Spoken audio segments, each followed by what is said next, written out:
ఈరోజు పల్నాడు జిల్లా నరసరావుపేట మానమహానాడు నియోజకవర్గ కార్యాలయంలో నియోజకవర్గ వర్కింగ్ అధ్యక్షులు విస్తల జయరావు అధ్యక్షతన జిల్లా సోషల్ మీడియా ఇన్ఛార్జ్ గోదాబాల ఆధ్వర్యంలో హలో బాలా చెలో ఢిల్లీ ఈ నెల 19వ తేదీ నుండి 21వ తేదీ వరకు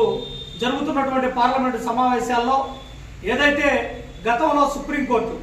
రాష్ట్రాల వారీగా వర్గీకరణ చేయడానికి వీల్లేదని చెప్పినటువంటి సుప్రీంకోర్టు గత సంవత్సరంలో సుప్రీంకోర్టు ఏదైతే వర్గీకరణ చేయడానికి కొన్ని సూచనలు చేసిందో ఎస్సీల జనాభాని 2021 జనాభా లెక్కలు తీయాలని,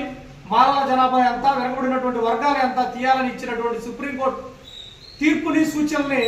ఆదేశాలుగా తీసుకొని రెండు తెలుగు రాష్ట్రాల్లో ఎస్సీ వర్గీకరణ పేరిట తెచ్చినటువంటి ఆర్డినెన్స్ ని రద్దు చేయాలని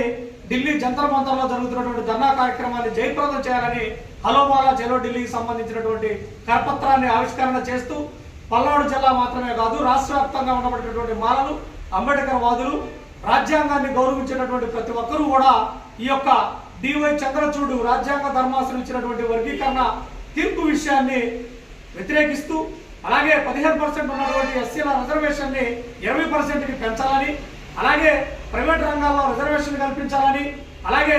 ఏదైతే ఎస్సీ ఎస్టీ కేసుల్లో 41 నోటీసులు ఇస్తా ఉన్నారో 41 నోటీసులు రద్దు చేస్తూ 9వ షెడ్యూల్లో చేర్చాలని, ప్రధానంగా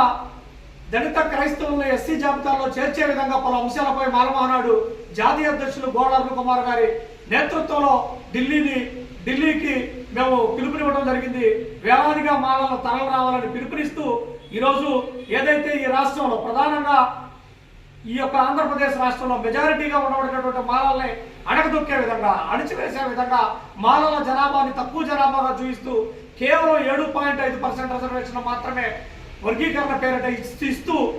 ఇక్కడ ఉండబడినటువంటి ఎవరైతే ఎమ్మెల్యేలు కనీసం 18% రిజర్వేషన్ గా పెంచాలని వన్ మెన్ కమిషన్ సూచనలు ఇస్తే ఎటువంటి ఇక్కడ ఉన్నటువంటి ఎమ్మెల్యేలు కావచ్చు, మాలల ప్రతినిధులు కావచ్చు, ఏ ఒక్కరి అభిప్రాయాలు సేకరణ చేయకుండా కేవలం మా దగ్గర ఇచ్చినటువంటి ఏదైతే రిజర్వేషన్ వర్గీకరణ ఉందో దాన్నే అమలు చేసే విధంగా తెచ్చినటువంటి వర్గీకరణ ఆర్డినెన్స్ ని పూర్తి స్థాయిలో రద్దు చేయాలని ఢిల్లీకి పిలిపించినటువంటి కార్యక్రమాన్ని జయప్రదం చేయాలని ఈ సందర్భంగా పిలుపునిస్తా ఉన్నాం.